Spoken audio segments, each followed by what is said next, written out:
When you're a patient, you basically have two types of fears.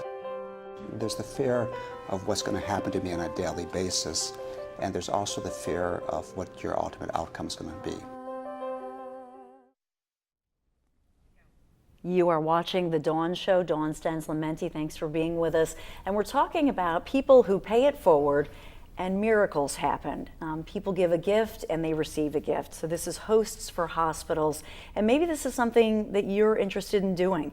We've been talking, of course, to Michael, who founded this wonderful organization. And now Chris Taylor is actually one of the hosts for, 12 years? Mm-hmm. You and your husband have opened up your home. And it must be an amazing experience to open up your home to strangers.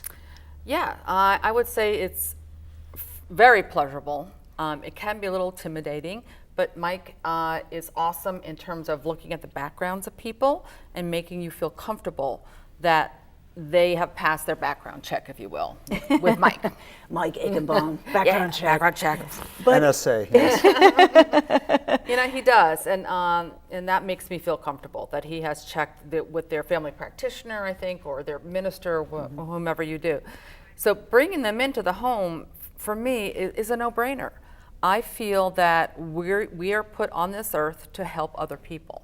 I don't think I'm an isolated person. I feel like I'm a part of a huge network, that being everyone on this earth. And my perspective is probably coming from a Christian perspective, that when I look at you, I look at the face of Jesus. So if I look at a visitor who's coming to my house to be helped, I'm looking at the face of Jesus, and that's kind of where we come from. So it's interesting though how we're finding people from all different faiths are coming together. Absolutely. And giving back, which is really beautiful. And whether it's God or Jesus, or Muhammad, or whoever you believe in, you know, I think it's just God has told us to help others. It's simple as that. You know, do unto others as you would have them do unto you. Yeah, it's a beautiful message. Yeah. How many families have you hosted in the last 12 years? You and your husband? Innumerable. I don't know. I think 25 is a safe estimate. I had one host who said to me that this is just the way the world's supposed to be. And that's what happens. I have Christian hosts who stayed with Jewish families, for example, and said that this spiritual environment was really important to me in my time of need. It's just the way it's supposed to be, and people very quickly understand that. One of the hosts on one of our videotapes said that it's a best friend I just haven't met yet. And it doesn't mean that every host and guest have to bond really closely, because we have the separation. We understand these people are coming here for medical care, not to do kumbaya with people. But just naturally, the hosts say they get more out of this than the guests do, and the guests are so incredibly appreciative about it. And we do get more out of it. It's amazing what they can bring into our lives that we don't even know is coming. We had one family I have to talk about. They came from Italy. Only one person spoke English. There were 6 of them.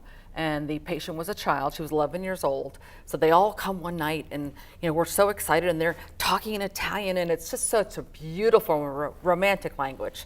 They go to CHOP the next day for the girl to be evaluated. She's supposed to have surgery on Wednesday. From Italy again.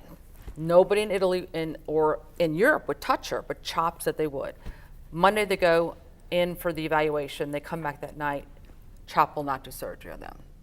They are so devastated. They have come X amount of miles just to have this surgery, and CHOP says, no, she's too young. I'm sorry. Based on our examination today, we want to wait 4 more years. So you can imagine what that night was like for them. These people have never, ever been to the United States, are now with us, people they've only met one day, and they are crying and disillusioned. And so we just leave them alone. Mike has taught us when to intervene, when not to intervene. He's very good about the rules. And so we just let them grieve. By the next day, they were making plans to go home. By Wednesday, the night before they left, we had a great beer party. My husband makes beer. They wanted to taste all his beers. We had a beer tasting, and they're talking in their language, and it was just an amazing experience. We have to make that a standard part of the host business. Yes. What we do in the training, we would love for any of your viewers to want to become hosts. We really do a lot of training because, again, we didn't think of this idea. It was running for 17 years until it was handed to us. So now it's been going on for 30 years. It's just so well thought out. The role of the host is to be a good listener, just like you both are doing to me for me right now. And you nod your head and you just let them process. If you're a medical person, if you're a psychologist, if you're a clergy person, you take that hat off. You're just a host, another person listening, if you mutually want to do it. And it just works out so incredibly well. We get people who come in, need lodging for just 2 nights if they can't get into the Ronald McDonald House, for a week if they're going to Wells Eye Hospital. It could be for 4 weeks, like the CHOP pain management program that you're familiar with. Yes. The young girl may have pain throughout the body, and there's this wonderful Dr. Sherry there who helps cure them. The Roberts Proton Center could be for 4 to 6 weeks. It's an outpatient basis.